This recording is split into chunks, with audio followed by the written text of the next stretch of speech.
73년을 살면서 제 생각이 이렇게 완전히 바뀐 적은 처음이었습니다.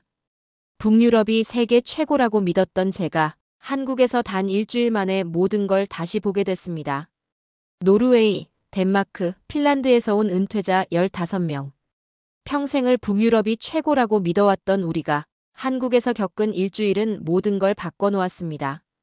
그 전에 잠깐 이 영상을 보시는 당신의 1초가 우리 대한민국을 세상에 더 알리는데 큰 힘이 됩니다. 좋아요 버튼 꾹 눌러주시면 감사합니다. 제 이름은 라스 올센입니다.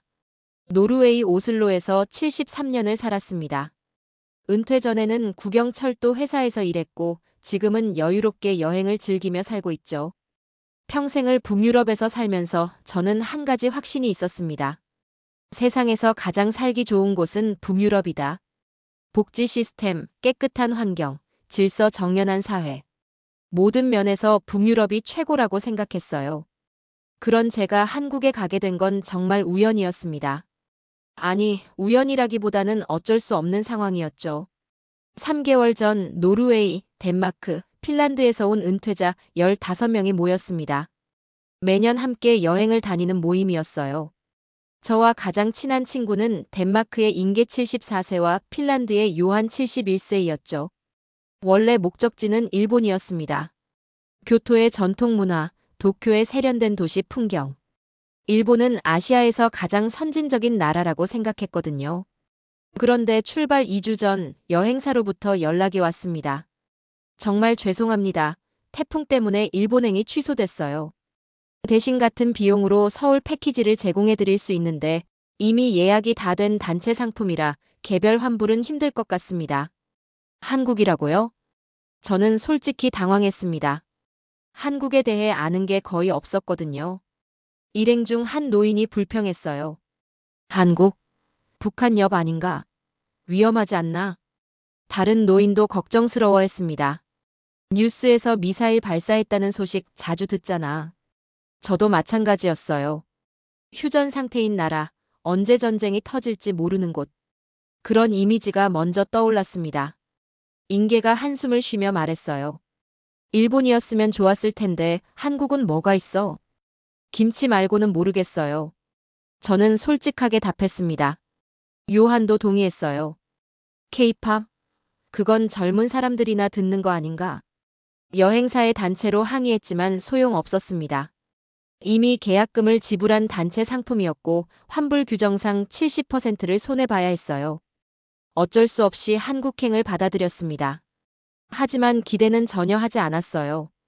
뭐 일주일이면 금방 지나가겠죠. 저는 그렇게 생각했습니다. 출발 전날 밤 오슬로에 남아있는 친구 페르에게 전화를 걸었습니다. 라스, 일본 대신 한국 간다며? 거기 뭐 있어? 글쎄, 음식 몇 개 말고는 나도 잘 모르겠어. 북한 옆이라며? 위험하지 않아?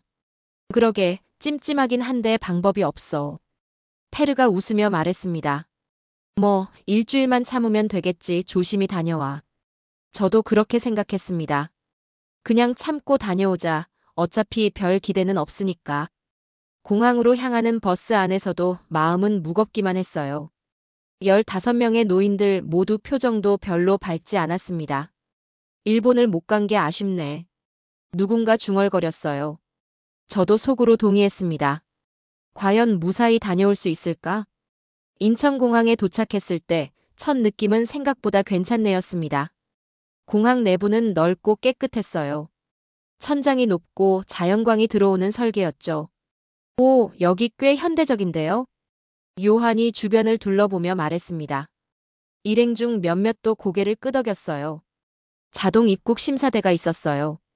여권을 스캔하고 얼굴 인식 후 자동으로 게이트가 열렸습니다. 시간은 단 15초. 빠르네요. 인계가 감탄했습니다. 수화물을 찾는 곳도 인상적이었어요. 컨베이어 벨트 위 전광판에 예상 도착 시간이 정확하게 표시됐고 정말로 그 시간에 맞춰 짐이 나왔습니다. 오슬로 공항보다 정확한 것 같은데요. 저는 중얼거렸습니다. 다른 노인들도 놀라워했어요. 하지만 곧 생각을 고쳤어요. 공항이야 뭐 어느 나라나 잘 만들어 놓잖아. 관광객 첫인상이 중요하니까. 공항을 나가기 전 곳곳을 둘러봤습니다. 무료 와이파이, 충전소, 심지어 샤워실까지 있었어요. 시설은 좋네요. 요한이 말했습니다. 하지만 공항이잖아요. 돈 들이면 누구나 이렇게 만들 수 있어요. 저는 냉정하게 답했습니다. 일행 중 한 노인이 동의했어요. 맞아요. 진짜 한국은 밖에 나가봐야 알 거예요. 버스를 타고 호텔로 향했습니다. 차창 밖으로 보이는 서울은 복잡해 보였어요. 고층 빌딩들이 빼곡하게 들어서 있었고 차들이 쉴 새 없이 움직였습니다. 역시 아시아 대도시구나. 저는 속으로 생각했습니다. 하지만 이상한 점이 있었어요. 복잡한데도 교통이 막히지 않았습니다. 신호등이 정확했고 차들은 질서정연하게 움직였어요. 교통은 괜찮네요. 인계가 말했습니다. 우리가 운 좋게 러시아워를 피한 것 같아요. 저는 그렇게 해석했습니다. 호텔 체크인도 빨랐습니다. 키오스크로 셀프 체크인을 할 수도 있었고 프런트 직원은 영어로 정확하게 설명해줬어요. 방에 들어가니 화장실에 비데가 있었습니다. 온도 조절이 가능한 변기 시트까지. 오, 이건 정말 편하네요. 인계가 감탄했습니다. 방 안 태블릿으로 룸서비스, 청소 요청까지 할 수 있었어요. 모두 영어로 지원됐죠. 생각보다 훨씬 잘 돼 있는걸요. 요한이 놀라워했습니다. 하지만 저는 여전히 조심스러웠어요. 호텔이잖아요. 외국인 많이 오는 호텔은 어디나 이렇지 않나요? 그날 저녁, 우리 셋은 호텔 근처를 산책했습니다. 다른 일행들은 피곤하다며 방에서 쉬었어요. 거리는 깨끗했고 사람들은 질서정연하게 걸어 다녔어요. 밤인데도 안전해 보이네요. 인계가 말했습니다. 이 동네만 그런 것 같아요. 관광객이 많은 곳이니까요. 요한이 조심스럽게 말했습니다. 저도 동의했습니다. 여전히 회의적이었어요. 방으로 돌아와 침대에 누웠습니다. 첫날의 인상을 정리해봤어요. 공항은 좋았어. 호텔도 괜찮고. 근데 뭐 관광객용으로 잘 꾸며놓은 거겠지. 진짜 한국의 모습은 아직 모르는 거 아닌가? 저는 여전히 기대하지 않았습니다. 일주일만 참자. 그리고 오슬로로 돌아가면 돼. 둘째 날 아침 가이드가 제안했습니다. 오늘은 지하철을 타고 시내를 둘러보시겠어요? 지하철이라니. 솔직히 내키지 않았어요. 일행 중 몇몇이 불안해했습니다. 지하철요? 계단 오르내리기 힘들지 않을까요? 걱정 마세요. 한국 지하철은 노인분들도 편하게 이용할 수 있게 돼 있어요. 가이드가 자신있게 말했습니다. 명동역에 도착했을 때 첫 번째 놀라움이 있었습니다. 엘리베이터가 있었어요.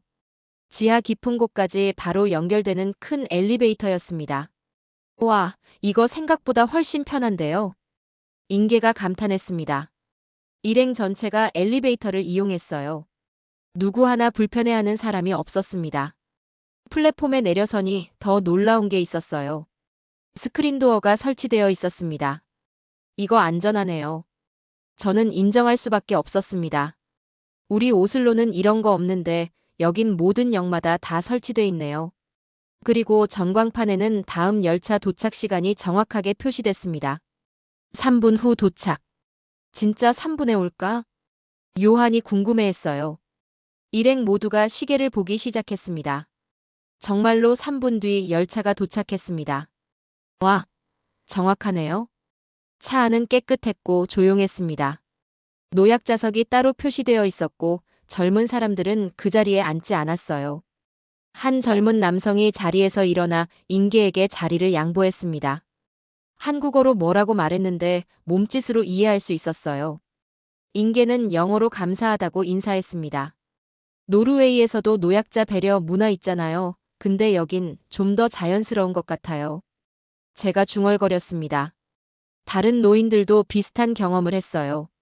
자리 양보를 받은 사람이 여러 명이었습니다. 환승도 쉬웠습니다. 표지판이 명확했고 영어 안내방송도 정확했어요. 경복궁역에서 내렸을 때 저는 인정했습니다. 지하철은 확실히 괜찮네요. 일행 중 몇몇도 동의했습니다. 하지만 곧 다시 의심이 들었어요. 근데 지하철만 잘 되어 있는 것 아닐까요? 다른 건 어떨지 모르겠어요. 점심 식사 후 한식당에 들어갔습니다. 입구에 키오스크가 있었어요. 이거 어떻게 주문하는 거죠? 인계가 화면을 바라봤습니다. 놀랍게도 언어 선택 버튼이 있었습니다. 영어를 선택하자 모든 메뉴가 영어로 바뀌었어요. 이거 꽤 괜찮은데요? 메뉴마다 사진이 크게 나왔고 결제도 간단했습니다. 5분 뒤 음식이 나왔어요. 빠르네요. 일행 전체가 만족스러워했습니다. 그날 저녁 호텔 방으로 돌아와 저는 노르웨이 친구 페르에게 사진을 보냈습니다. 지하철 내부, 깨끗한 거리, 키오스크 화면. 페르가 답장을 보냈어요. 생각보다 괜찮네. 근데 관광지만 그런 거 아냐? 저도 그렇게 생각했습니다. 맞아. 우리가 관광지만 다니는 것 같아. 진짜 일상은 다를 거야. 셋째 날 아침, 인계가 몸이 좋지 않다고 했어요.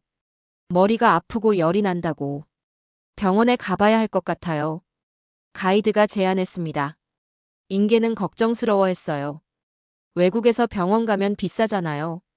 한국은 의료비가 비교적 저렴해요. 일행 중 몇몇이 의심스러워했습니다. 정말요? 믿기 어려운데 가까운 내과로 향했습니다. 접수하고 10분 만에 진료실로 들어갔어요. 10분이요? 저는 시계를 확인했습니다. 노르웨이에서는 예약해도 몇 주는 기다려야 하는데 의사는 영어로 친절하게 설명했습니다. 감기 증세라서 약을 처방해 주겠다고 했어요. 약국에서 약을 받는데 5분도 걸리지 않았어요. 그리고 계산. 진료비와 약값을 합쳐도 5만 원이 채 안 됐습니다. 이게 전부예요? 인계가 믿기지 않는다는 표정으로 영수증을 받습니다. 덴마크에서는 공짜긴 한데 예약하려면 최소 2주는 기다려야 하거든요. 근데 여기는 돈은 조금 내지만 바로 볼 수 있네요. 가격도 생각보다 많이 저렴해요. 저도 고개를 끄덕였습니다. 효율성 면에서는 오히려 여기가 낫네요. 병원에서의 경험은 일행 전체를 놀랍게 했습니다. 그 순간 제 마음속에서도 뭔가 흔들리기 시작했어요. 공항도 좋고 지하철도 좋고 이제 병원까지. 설마 한국 전체가 다 이런 건 아니겠지? 오후에는 북촌 한옥마을을 방문했습니다. 전통 한옥들이 늘어선 좁은 골목길. 현대적인 서울과는 완전히 다른 분위기였어요. 여기 정말 평화롭네요. 요한이 말했습니다. 한옥 카페에 들어가 전통차를 마셨습니다. 한복을 입은 직원이 정성스럽게 차를 따라줬어요. 현대와 전통이 공존하네요. 저는 중얼거렸습니다. 일행 중 한 노인이 감탄했어요. 급속히 발전하면서도 전통을 잃지 않았어요. 인사동 거리를 걸으며 전통 공예품들을 구경했습니다. 붓, 한지, 도자기. 생각보다 문화가 깊은 것 같아요. 인계가 말했습니다. 저는 인정할 수밖에 없었어요. 그러네요. 일본만 전통 문화가 발전한 줄 알았는데. 그날 밤 저와 인계, 요한은 호텔 로비에 모였습니다. 오늘 어땠어? 요한이 물었습니다. 솔직히 생각보다 꽤 좋은 것 같아. 인계가 조심스럽게 말했습니다. 저도 동의했어요. 공항, 지하철, 병원, 전통 문화까지 계속 놀라고 있어. 근데 우연일 수도 있잖아. 우리가 운 좋게 좋은 것만 본 거일 수도 있어. 요한이 말했습니다. 저는 페르에게 영상을 찍어 보냈습니다. 병원에서 10분 만에 진료받는 모습. 북촌 한옥의 평화로운 풍경. 페르가 답장을 보냈어요. 라스, 너 한국에서 세뇌당한 거 아냐? 너무 좋다고만 하네. 저는 웃으며 답했습니다. 나도 아직까진 긴가민가 하고 있어. 근데 지금까지는 다 좋았어. 하지만 여전히 확신이 서지 않았습니다. 내일 봐야 알겠어. 오늘까지는 우연일 수도 있으니까. 넷째 날, 우리는 더 많은 것들을 경험했습니다. 명동거리에는 약국이 정말 많았어요. 그리고 대부분 밤늦게까지 영업했습니다. 저녁 10시에도 약국이 열려 있네요. 한 노인이 중얼거렸습니다. 편의점도 곳곳에 있었어요. 24시간 영업하는 곳이 대부분이었습니다. 이 정도면 한국은 정말 생활하기 편하겠는걸요? 인계가 말했습니다. 점심 후 편의점에 들어갔습니다. 셀프 계산대가 있었어요. 바코드를 스캔하고 카드를 대자 결제 완료. 이거 정말 효율적이네요. 요한이 감탄했습니다. 일행 전체가 비슷한 반응이었어요. 그날 저녁 배가 고팠던 우리는 배달을 시켜보기로 했습니다. 가이드가 배달 앱을 보여줬어요. 한국은 배달 문화가 정말 발달돼 있어요. 화면에는 수십 개의 식당이 나왔습니다. 밤 10시인데도 배달이 가능했죠. 이 시간에도 배달이 돼요? 일행 중 한 명이 놀라워했습니다. 주문을 넣자 화면에 실시간으로 배달 상황이 표시됐습니다. 그리고 정확히 25분 뒤 음식이 도착했어요. 이게 가능한 거예요? 요한이 믿기지 않는다는 표정이었습니다. 노르웨이에서는 배달시키면 1시간은 기다려야 하는데 저도 놀랐습니다. 일행 전체가 치킨을 먹으면서 이야기를 나눴습니다. 한국에 도착한 후 여행한 모든 일정이 다 좋았어요. 한 노인이 말했습니다. 맞아요. 공항, 지하철, 병원, 배달까지. 다른 노인도 동의했습니다. 그날 밤 저는 더 많은 영상을 페르에게 보냈습니다.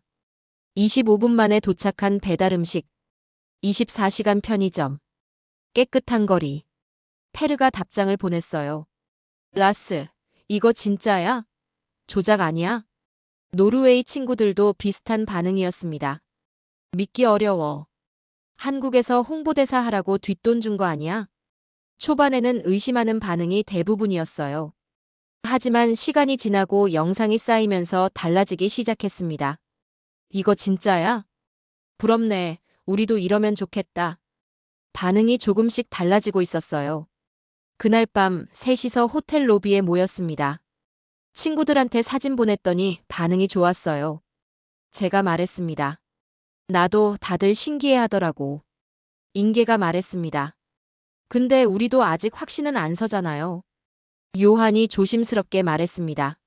맞아, 지금까지는 좋았는데 우연일 수도 있고. 저도 동의했습니다.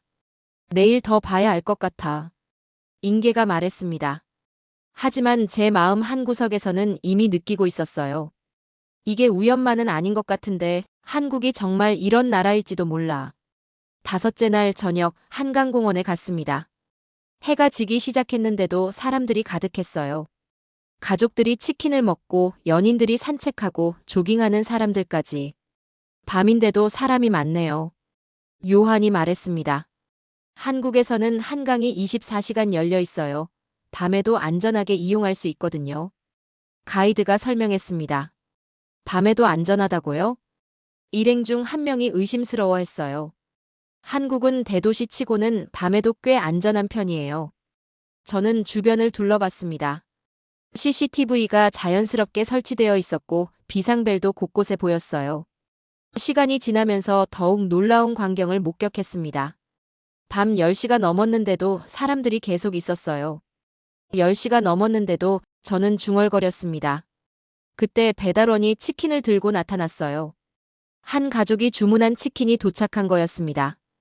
여기에도 배달이 오네요. 한 노인이 감탄했습니다. 우리도 치킨을 시켜봤어요. 30분 만에 도착했습니다. 일행 전체가 한강변에 앉아 치킨을 먹었습니다.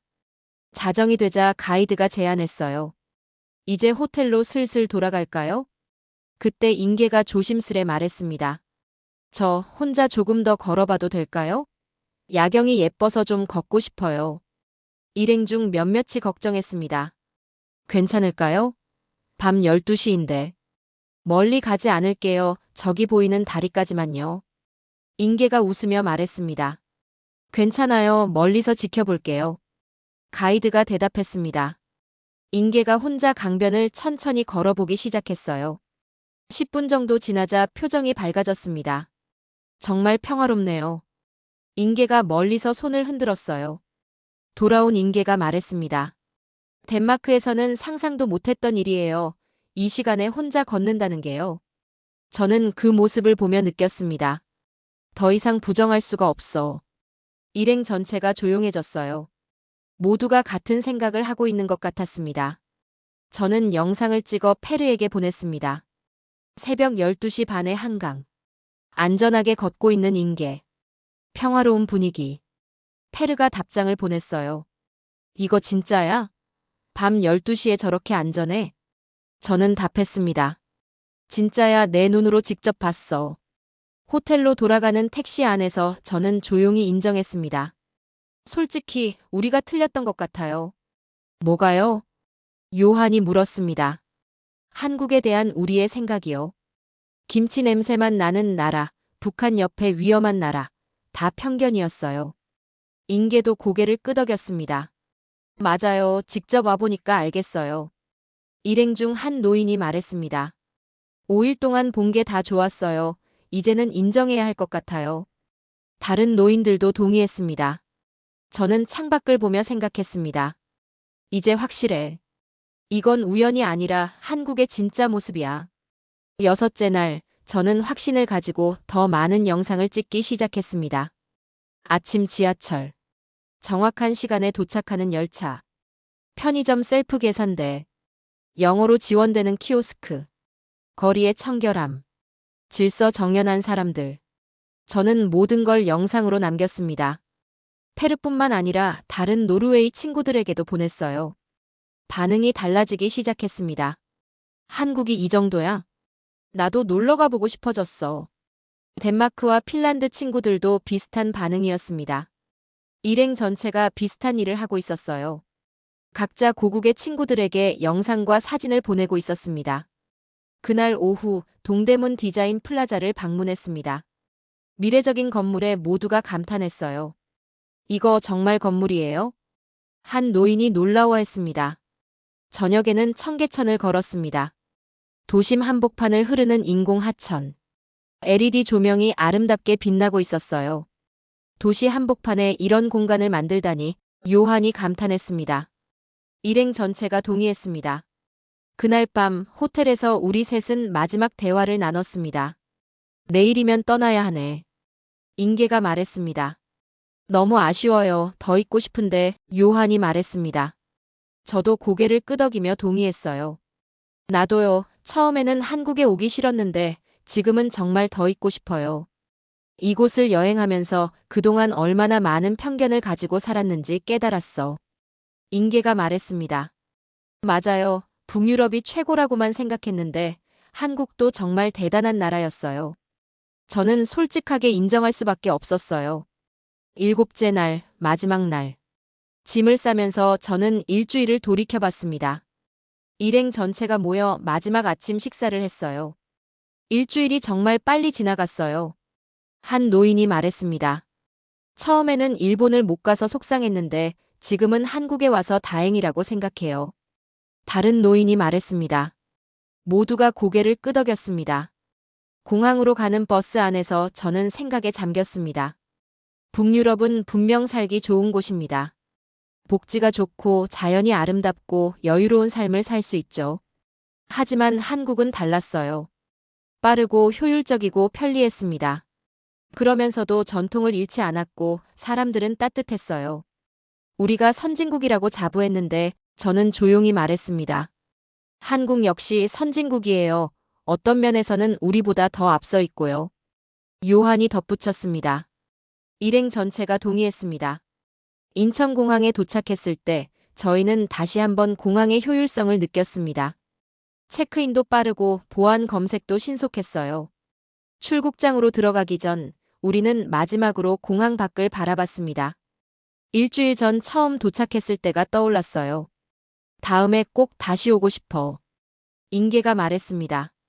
맞아요. 그리고 친구들한테도 추천해야겠어요. 요한이 고개를 끄덕였습니다. 일행 전체가 비슷한 생각이었어요. 저는 스마트폰을 꺼내 일주일 동안 찍은 사진들을 보기 시작했습니다. 수백 장의 사진들. 지하철, 거리, 음식, 건물, 사람들. 이 사진들 보면서 집에서 이야기 많이 해야겠어요. 저는 웃으며 말했습니다. 비행기에 올랐어요. 이륙 후 창밖으로 한국이 점점 멀어졌죠. 저는 확신했습니다. 이번 여행이 제 인생에서 가장 중요한 경험 중 하나가 될 거라고. 73년을 살면서 쌓아온 편견을 깨뜨린 일주일.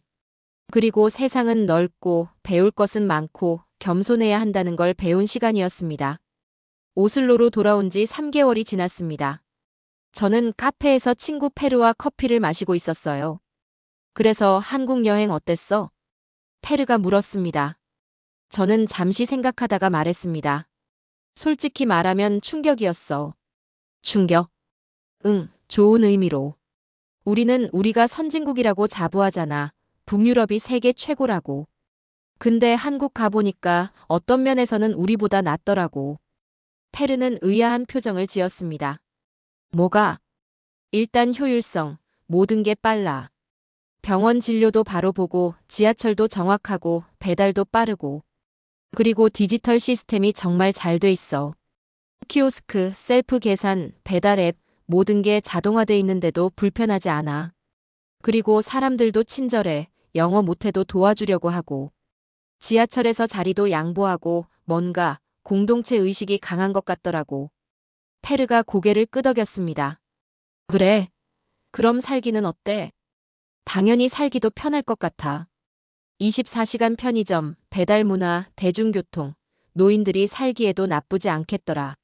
물론 우리처럼 여유롭진 않겠지만 편리한 만큼은 확실해. 저는 커피를 한 모금 마시고 말했습니다. 그래서 생각했어. 우리가 너무 자만했던 건 아닐까? 무슨 뜻이야? 북유럽이 최고라고만 생각했어. 근데 세상은 넓고 발전하는 나라도 많아. 찾아보니 한국은 전쟁 후 70년 만에 이렇게 성장했어. 우리보다 훨씬 짧은 시간에 말이야. 그래서 나 내년에 한국 다시 가려고. 저는 웃으며 말했어요. 1년 후, 저는 한국을 다시 방문했습니다. 이번에는 노르웨이 친구 10명과 함께였어요. 제 영상을 보고 한국에 가고 싶다고 한 사람들이었습니다. 인천공항에 내렸을 때 익숙한 풍경이 반겼습니다. 깨끗한 공항, 정확한 시스템, 친절한 안내. 라스, 진짜 이렇게 계속 좋아? 친구 중 한 명이 물었습니다. 직접 봐, 며칠만 있으면 알게 될 거야. 저는 자신있게 대답했습니다. 일주일 후, 그들도 저와 같은 경험을 했어요. 놀라움, 의심, 그리고 결국 인정. 라스, 네가 보낸 영상이 과장이 아니었네. 정말 좋더라. 오슬로로 돌아가는 비행기에서 저는 생각했습니다. 1년 전 그 떨리는 마음으로 첫 발을 디뎠던 순간을. 김치 냄새 말고 뭐가 있겠어? 라고 생각했던 그때를. 이제는 압니다. 한국이 얼마나 놀라운 나라인지. 그리고 가장 중요한 교훈. 편견 없이 직접 경험해보는 것과 사실로 확인하는 것. 그리고 틀렸을 때 인정하는 용기였죠. 73년을 살면서 배운 가장 소중한 교훈이었습니다. 여러분은 한국의 어떤 모습이 가장 자랑스러우신가요? 댓글로 알려주세요. 그리고 이 영상이 좋았다면 좋아요와 구독 부탁드립니다. 감사합니다.